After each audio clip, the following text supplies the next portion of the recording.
ndibuka Dramati dufatiga gisohora madame hari umuntu yayironga ikintu yari sure nayo y'inijya ndirimbo yakoze mugabo nayo yuko ari indirimbo yamucirinze gusiga yuko bose babikora kugihamana hama bakaba baratanguye urugendo batazi iyo baje abarimvye benshi nzingara nkayo twabwite mu gospel twabaye ni Kyuta basanga umuntu mwicaranye neza akakubwira vision afise kumva neza yuko ari umuntu afise ahantu yogeza industry ku buryo n'abandi bantu bo kwifuza kuba nkawe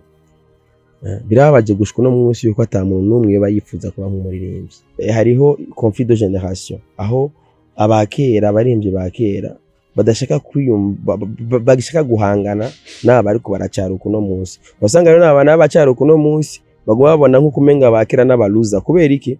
abuno munsi baza hari ubwo opportunité bukeya niyo diaspora nubwo faranga buke bw'inisha nikize baronka ku social media bagashaka gomba kumva nko kumengo aho nyene income abandi bose bakwa barataye umwanya kuko rero il faut pas yuko umu artiste abaho mu mucoro sivyo umu artiste uri umuririmbyi ufise ingabire ukina muvugira iki ufise abantu ubona abantu baba followers abantu bagukurikirana abantu bahaza naho baba ari njyajya ziba zigufollowing ubona umutaye munini ufise nushobora kuba umuririmbyi akomeye financièrement atacu ufise ukiboboteza ugisegerereza ukibwira umuntu ati ncorea nabuza amahera y'inzu no kwikimana yaramufashe aho nta bukomezi na bumwe woshobora kugira mwese muri bukuru rupfu Saidi Braza ingene vyagenze muravyibuka si kera ni hirya yejo mwarumvise urupfu rwa Christophe Matata kugira ikiziga cyo gitahano kiva South Africa habaye ibintu byo guterereza umva bisigura yuko hariho gestion tubura inyigisho za gestion ama income ava muri no ama opportunity tugenda turonka turabura ivyigwa by'ingene tuyajera sivyo nivyo vyabindi nibyo ryabanga niwo wa mugani isoko yasigavuze utayaze nase nabazi cyo sekuru yasizavuze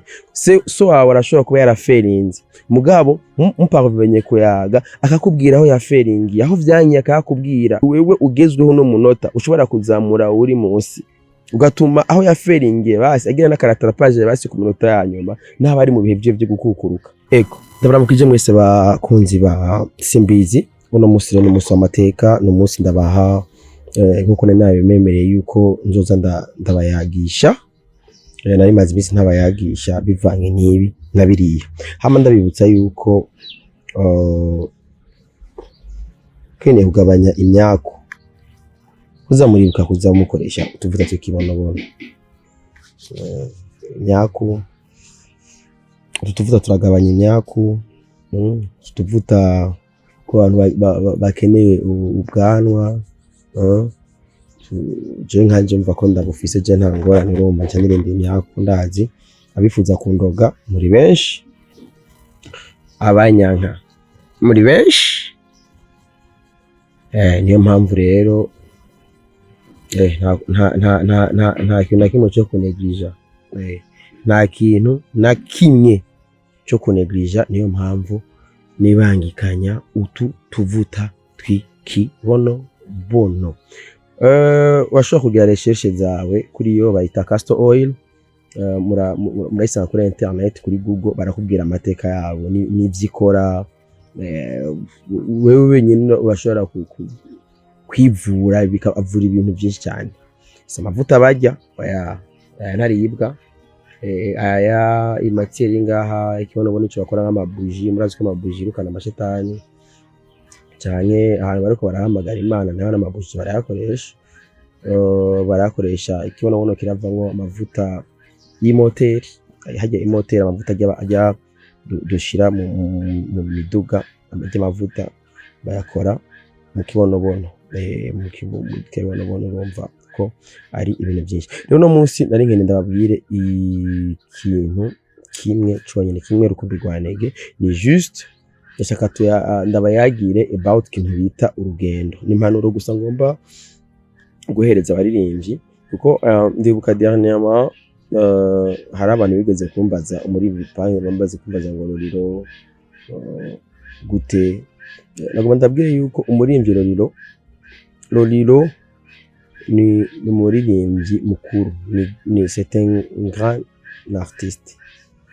umuririmbyi mukuru cyane umuririmbyi navuga yuko yoba yarageze ku bintu byose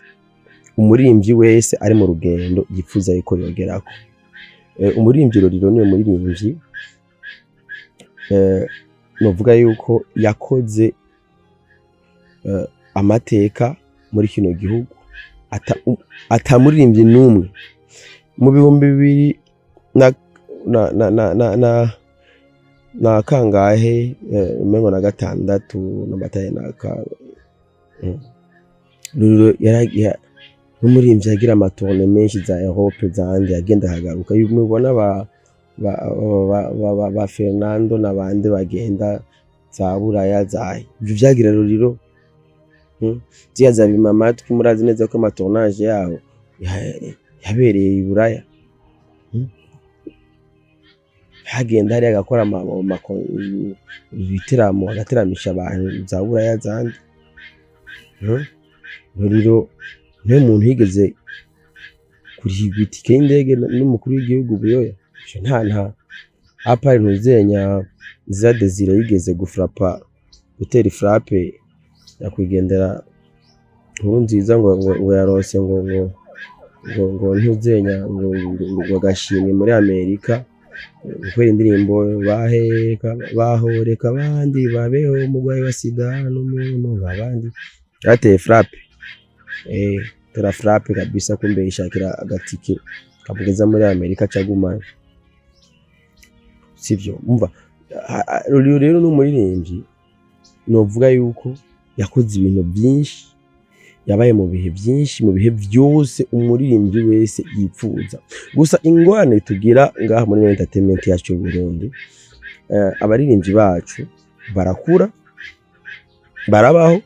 kugihamana murabizi byose gene bigenda system ihari n'igihamana nta formule n'imwe ihari n'ubu wagenda ukabaza DJ Fernando ati wowe byagenze gute utuntu twawe turengane ntavyo gusigurira ugenda ukabaza D1 ati wowe wagenjeje gute ntavyo gusigurira ugenda ukabaza Dramati bose n'igihamana ubwo ndibuka Dramati dufatiga gisohora madame hari umuntu yayirongiye ntihari sure nayo y'inijya ndirimbo yakoze mugabana yuko ari indirimbo yamucirinze gusa yuko bose babikora kugihamana hama bakaba baratanguye urugendo batazi iyo baje rero umuntu atazi yaje ntazimira niyo mpamvu uzosanga abaririmbyi bose bagiye baramenyekana bose barakora bagafata urugendo batazi iyo baja mugabo haheze igihe ukabona nta kintu kizima yo kwirata avuga ati iki ni kintu nagejejweho naho impano yanje yamenyekanye juste kumenyekana tofete baramenyekana bagaca batanga urugendo batagira iyo baje usanga rero nk'abaririmbyi benshi usanga bafise bazi iyo baja bafise niyo baja mugabo batigira baronka amahirwe kuko basanga bafise n'umwete nishaka byinshi byo gukora mugabo ugaca usanga support hari abaririmbyi benshi nzingara nk'ayo twabapita mu gospel twabaye n'ikyuta basanga umuntu mwicaranye neza akakubwira vision afise kumva neza yuko ari umuntu afise ahantu yogeza industry ku buryo n'abandi bantu bo kwifuza kuba nkawe birabaje gushika no munsi yuko atamuntu n'umwe bayifuza kuba nk'umuririmbyi kuko ravye nka Roriro par exemple niyo mandi ko ndamutanga ko akarorero ko nabonye bya interview yiwe ariko aravuga ngo nta muririmbyi n'umwe afise inzu yiwe bose barapanze c'est vrai ko nta muririmbyi uvuga ati iyi nzu mbamwo ni nakuye mu muziki peut-être abaririmbyi bakera mugabo n'abaririmbyi bakera nabo benshi baronka ivyo baronka kubera biyegereza intwaro kwico gihe intwaro nizo zatanga kavuga ati bana wewe waririmbiye neza umugambwe w'iprona akira hajya aga parcelle mwijabe nawe genda witagatire nawe n'abandi ko niko byari bimeze sivyo mugabo rero usanga rero uno musi rabaje ko umuririmbyi yafise yaronse amahirwe yo kugera ahageze yahawe na vyose atakitwazo na kimwe uvuga ati ngo narabuze iki cyane kiriya mwabacu usanga ntaho bari ko barigeza nta burorero ubuzima bwo koratanga muri society ukabona umuririmbyi ariko aridoga naka yarambuke YouTube byaragenze uko comme si YouTube aribwo buzima c'est pas ça YouTube itarabaho bari babayeho guti ko nka Roriro par exemple muri mu myaka yahera yinjiza amafaranga menshi mu biteramo he mu tournée sport yarafise diaspora apana ubu basi hariho na internet basi n'aba diaspora rero yarafise inzira ziwe z'aba diaspora bamugeze vyo bamugezaho mugaje usanga inyuma y'imyaka 15-20 ariko aridoga urumva ngo je uko nuko rero kintu kimwe nagomba kugerako nuko hariho statut ya Fizo yashizeko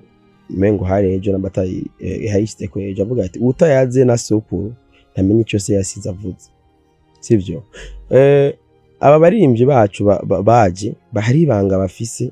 bagomba gutanga mugabe ingorane hariho conflit de génération aho abakera baririmbyi bakera badashaka kwiyumva bagishaka guhangana n'aba ariko baracaruka no munsi basanga rero n'abana bacaruka no munsi bagomba babona nko kumenga bakera n'abaluza kubera iki abi uno munsi baza hari ubwo opportunité bukeya niyo diaspora nubwo faranga buke bw'inisha nikize baronka ku social media bagashaka bagomba kumva nko kumengo aho nyene income abandi bose barako barataye umwanya kuko ababubu kera wasanga umurimbyi atunga ataronse show nta handi hantu ubuzima bwabo kubera nta nakubwiye ati nta guco rero niba ari indirimbo twancore ige ndirimbo yavuga ati ngo corera kujya nibwo buzima ba artiste benshi babayemo mu micoro urumva so bavuga ati rero il faut pas que umu artiste abaho mu mucoro sivyo umu artiste uri umuririmbyi ufise ingabire ukina muvugira iki ufise abantu ubona abantu baba followers abantu bagukurikirana abantu bahaza naho baba ari njyajya ziba zigufollowinga ubona umutahe munini ufise kuko uwo mutahe aba bantu ufise kubumvisha iki canke kiriya ufise kububaka cyangwa ufise kubonona kuko n'abantu baba baje gukurikirana bakwizera bakora ibyo ukora rero impamvu y'ino video nashaka mpanure aba artiste uzi neza yuko uri muri no rugendo fata umwanya ufume wigira mu karere uraba ati abandi bo babigenyeje gute nizenye ngo bafashe kugira bagume bahagaze kuko nushobora kuba umuririmbyi akomeye financièrement atacho ufise ukiboboteza ugisegerereza ukibwira umuntu ati ncorera nabuza amahera y'inzu nuko Imana yaramufashe aho nta bukomezi na bumwe woshobora kugira ukironka opportunité y'idiri ugagibura ukumva umuntu mwekaraterereza itike kugira aje buraya waronse bano akazi ntibaguhembye rero hariho impanuro hariho n'ingingo umuririmbyi agomba gufata kuko ibi biriko biraba byose nta gishasha abarimbyi baje hanze bamyeho bacancura minsi twarabonye amatourne yabo bagenda za buraya mugabo impfu zabo twese twarazumvise ingwara zabishe hamwe umuntu apfa yabuze n'amafaranga yo kwivuza akicwa azize umukeno bumva uyu muntu ngo yaherereye yaragiye hariya na hariya yarakoze ibi n'ibi yarasirukiye igihugu na mwese muri bukuru urupfu rwa Said Braza ingene vyagenze muravyibuka si kera ni hirya yejo mwarumvise urupfu rwa Christophe Matata kugira ikiziga cyo gitahano kiva South Africa habaye ibintu byo guterereza umva bisigura yuko hariho gestion tubura inyigisho za gestion ama income ava muri no ama opportunity tugenda turonka turabura ivyigwa by'ingene tuyajera sivyo nivyo vya bindi nibyo ryabanga niwo wa mugani isoko yasigavuze utayaze nase nabazi cyo sekuru yasizavuze so wawe arashobora kuba yaraferinze mugabo muparvenye kuyaga akakubwira aho yaferingi aho vyanyi akakubwira byiza rero nuko ibi bintu turiko turakora sivyo ino myuga yacu dukora bisaba yuko aho umuntu yaferingi atije vyankenga mugabo wewe kugezwe ngo nga hari n'igihe wewe ugezweho no munota ushobora kuzamura uri munsi ugatuma aho yaferingiye basi agira n'akaratarapage basi ku minota ya nyuma n'abari mu bihe byo gukukuruka ivyo turabibona raba nko muri Tanzania raba par exemple nka Diamond Platinum byanose opportunity imwe gusa yonyene mugabo curabaho yagejeje industry ya East Africa aho rabe bose bamufata nk'icitegererezo kubera iki umuziki yawugize business yawugizemo ivyunguka n'utigeze aronka muri kahise mugabo no musi ariko araronka kubw'umuntu umwe hari abantu yuguruye amaso bisigura iki uno musi turakenderera ama generation rero y'abandi baririmbyi ndizobona ama interview yo hirya yejo tuguma muri boucle yo gucana intege turakeneye yuko tujya mu bindi bihe twubaka iyindi system natubwo tuje mu yindi system aho umuririmbyi atari umuntu yamana amajambo yo kwidoga ku munwa so hama je Ndesimbizwa Semavumba, message nari nkeneye ko dusangira yari iyo, hama mubandanye mugira ibihe vyiza, nabibutsa yuko ikibonobono oil ari utuvuta twiza, umuntu yovuga ati ndakeneye utwo tuvuta, aho yodukura ndafise ko nimero zanje ngaha, hama izo nimero zanje hari abantu baza bavuga ati murabona neza yuko ariko nimero yanje ya telefone 69 62 15 15 69 62 15 15. Murabona yuko ariko Dimikash na Bankobu inoti. Hari abantu benshi bama bavuga ati none Gasimbizi iyo nimero ishira ku iki? Abantu bose hari abantu bashobora kuvuga ati namanda babona sometime, hari abantu basanga inbox nkabona ati ambwira ati bana wewe tugire appel video kugira mbone réellement yuko ari wewe umuntu aba akeneye ku blessinga. Ibi dukora ngaha hari abantu bifasha bakavuga bati reka uno muntu tumuhe support. Neje murabona yuko ndabikora rimwe rimwe kubera iki mba ndiko ndahangana n'ibindi. Hari abantu bazambwira ati izi video wame uzitunganya wamutwubaka mugabo ibi bintu ça demande moyen, bisaba uburyo. Umwanya rero ubwo buryo najewe ubwo bundi buryo ndabukoresha mu vy'umuryango. Murazi ko dufise ingo, rero usanga ndiko ndabikoresha mu vy'urugo. Rero niyo mpamvu nabahaye nimero ngaho, umuntu abakeneye gusupportinga ibikorwa mba ndiko ndakora, nimero ya support yo gushira ku ivyunguka niyo. Ibisigaye Imana ibihezagire, mugire amahoro mu vyanyu no mu banyu. Peace.